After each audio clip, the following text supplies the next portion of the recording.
ఆట ఇది. ఈ ఆటని చక్కగా ఆడి మరి ఇంకో స్థాయికి వెళ్ళాలని ఆశిస్తుంది అవకాశం విజయానికి వరకు మా యొక్క సంతోషంగా స్కూల్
విద్యార్థులు విద్యతో పాటు క్రీడలలో రాణించాలని మండలి విద్యాశాఖాధికారి ఎన్ రమేష్ అన్నారు.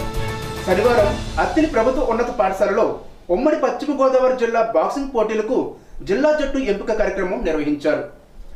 సెలక్షన్ కమిటీ సభ్యులు ఎండి కుదుష్, శేఖర్ బాబు, శ్రీనివాస్ సమక్షంలో బాక్సింగ్ జిల్లా టీంను ఎంపిక చేశారు. కార్యక్రమంలో ఎంఈఓ2 ప్రసాద్, హెచ్ఎం వై లక్ష్మీనారాయణ, జిల్లా బాక్సింగ్ అసోసియేషన్ అధ్యక్షులు Vijay Durga Prasad Reddy, boxing association secretary K Chiranjeevi, PD Johnson తదితరులు పాల్గొన్నారు.